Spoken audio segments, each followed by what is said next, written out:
जय श्री राम। व्यापार, नौकरी और हमारे कर्मों के कारक ग्रह शनि होने जा रहे हैं अस्त। लगभग 35 दिनों तक शनि अब अस्त रहेंगे। यानी लगभग देखा जाए तो मार्च के महीने की शुरुआत से लेकर और 9 अप्रैल तक शनि अस्त रहेंगे। और शनि को अस्त करने वाले ग्रह हैं सूर्य।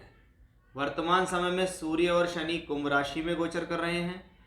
फिर सूर्य राशि परिवर्तन करेंगे, वो मीन में चले जाएंगे और 29 मार्च को शनि कुंभ मीन राशि में पहुंच जाएंगे। यानी शनि को 2 बार सूर्य द्वारा अस्त होना पड़ेगा, कुंभ राशि में भी और मीन राशि में भी। अगर देखा जाए तो 29 मार्च से 9 अप्रैल तक शनि मीन राशि में भी अस्त रहेंगे। सामान्य तौर पर जब भी कोई ग्रह सूर्य के नज़दीक होता है तो एक पर्टिकुलर डिग्री पे वो अस्त हो जाता है। जैसे यहाँ पर सूर्य ग्रह द्वारा शनि को अस्त किया गया, और जब भी शनि और सूर्य के बीच की डिग्री 15 डिग्री या उससे कम होती है तो शनि वहाँ पर अस्त हो जाते हैं। शास्त्र के अनुसार अस्त ग्रह स्वभाव में कमजोर महसूस करता है। इसका मतलब है कि एक व्यक्ति जो कि अपने आप में परिपूर्ण है, लेकिन अगर उसकी आंखों पर किसी प्रकार की काली पट्टी या अंधेरा कर दिया जाए तो जब तक वो देख नहीं सकता तब तक वो प्रतिक्रिया नहीं कर सकता। यानी वो करना बहुत कुछ चाहता है, करने में सक्षम भी है, लेकिन वो कमबख्त है। इसलिए शास्त्र के अनुसार ऐसे ग्रह को कहा गया है कि ऐसा ग्रह अपना पूर्ण फल नहीं देता।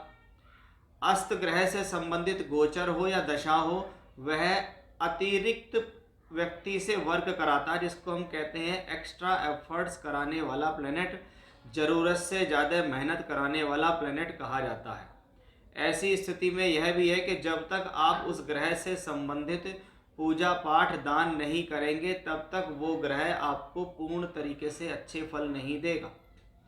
अब शनि ग्रह को देखें तो टेक्निकल वर्क, मैकेनिकल वर्क्स, भूमि से संबंधित वर्क्स, लेबर क्लास, ज़मीन से निकलने वाली चीज़ें, ऑयल, फूल, खनिज पदार्थ, फ्रूट्स, वेजिटेबल्स, प्लेन लैंड, ये सब कुछ शनि के कारकत्व हैं। जब शनि अस्त होते हैं तो इन सब चीज़ों पर बहुत अच्छा खासा प्रभाव भी पड़ता है। शनि ग्रह को कर्म से जोड़ा गया है तो कर्म द्वारा ही धन कमाया जाता है। तो जब तक हम कर्म नहीं करेंगे तब तक हम धन नहीं कमा पाएंगे। इसलिए अस्त शनि के दौरान कहीं ना कहीं आपके धन पर, आपके कार्य पर, आप राजनीति के क्षेत्र में जुड़े हुए हैं तो ऐसी स्थिति में महंगाई का स्तर भी बढ़ जाता है, वो भी हम ऐसी स्थिति में देखते हैं। यानी एक अस्त ग्रह जिसको हम प्योरली अगर देखें तो शास्त्र में हम देखें कि काल पुरुष की कुंडली मेष लगन की है। उस मेष लगन के लिए शनि कर्म और लाभ दोनों के स्वामी हैं। अब ऐसा ही एक प्लेनेट अगर सूर्य द्वारा अस्त हो जाए तो ये आपकी प्रोफेशनल लाइफ पर असर तो डालेगा, इसमें कोई भी संदेह नहीं। अब ऐसे शनि से ठीक प्रकार के रिजल्ट प्राप्त करने के लिए जब वो ग्रह अस्त हो तो ये नहीं होता कि हम उसका रतन पहन लेंगे तो उसको हम बलि कर देंगे। रतन पहनने से वो बलि नहीं होगा, पूजा पाठ आराधना से बलि होगा। ऐसी स्थिति में भगवान कृष्ण की स्तुति करना आपके लिए सबसे शुभ होता है। जैसे ओम कृष्णाय वासुदेवाय हरिये परमात्मने प्रणतः कलेशनाशाय गोविंदाय नमो नमः, इस मंत्र का जाप कर सकते हैं। शाम के समय सूर्यास्त के बाद शनि के बीज मंत्र ओम शम शनश्चराय नमः या पौराणिक मंत्र ओम शन्नो देवी रवष्टया आपो भवन्तु पीतये शन्योरभिस्रवन्तु नः ओम शम शनिश्चराय नमः, ऐसा भी कर सकते हैं। रोजाना या प्रत्येक शनिवार की शाम को सुंदरकांड का पाठ करना भी आपके लिए बहुत उचित होगा। ये आप रेमेडी जरूर करें, क्योंकि शनि का अस्त आपकी प्रोफेशनल लाइफ पर प्रभाव डालता है और हमें अगर प्रोफेशनल लाइफ ठीक करनी है तो हमें इस दौरान पूजा करनी ही चाहिए। आइए अब देखते हैं कि आपकी राशि पर इसका क्या प्रभाव होने वाला है। अगर वीडियो की डिटेल्स आपको समझ में आ रही हैं, चैनल आपको ठीक लग रहा है, वीडियो आपको पसंद आ रही है तो लाइक कीजिए, चैनल को सब्सक्राइब करना ना भूलें। और अपनी हॉरोस्कोप अगर आप दिखाना चाहते हैं तो दिए गए व्हाट्सएप नंबर पर आप कॉन्टैक्ट कीजिए। व्हाट्सएप नंबर पर आपको पूरी डिटेल्स मिल जाएंगी, वहाँ पर अपना date of birth, time, place भेज सकते हैं। कुंडली से संबंधित कोई भी जानकारी चाहिए तो वहाँ आपको मिलेगी, लेकिन पेड कंसल्टेंसी के साथ। आइए अब आपकी राशि की तरफ चलते हैं और अब देखते हैं आपकी राशि के हिसाब से ये शनि के अस्त होना आपको क्या फल दे सकता है। अब हम देखते हैं कि वृषभ राशि के जातकों पर इसका क्या प्रभाव होगा। वृषभ राशि, आपकी राशि के जो लॉर्ड हैं वो हैं शुक्र, और शुक्र के लिए शनि को परम मित्र कहा गया। इसलिए हमेशा से ये कहा गया है कि शनि आपके लिए एक राजयोगकारी प्लेनेट है, आपके लिए योग कारक प्लेनेट है, क्योंकि आपके भाग्य की जिम्मेदारी और आपके कर्म की जिम्मेदारी शनि को यहाँ मिली हुई है। यानी जैसा कि हमने इंट्रोडक्शन में बताया कि शनि प्रोफेशनल लाइफ से जुड़े हुए प्लेनेट हैं, तो इसमें कोई भी डाउट नहीं है कि भाई यहाँ पर शनि प्रोफेशनल लाइफ के स्वामी ही हैं, आपके कर्म के ही स्वामी हैं, कर्म में ही बैठे हैं। लेकिन यहाँ पर ये सूर्य से अस्त हुए हैं, यहाँ ये 2 बार इससे अस्त होंगे। पहले ये अपनी राशि में अस्त होंगे। अब अगर राशि के हिसाब से देखें तो आप ये देखिए कि सूर्य आपके लिए चौथे घर का मालिक है और सूर्य आपके लिए शत्रु है। उस शत्रु ग्रह ने आपके घर के अंदर एंट्री करके आपको कंबस्ट किया, यानी वो प्लेनेट आपको पीड़ित, आपको परेशान करना चाहता।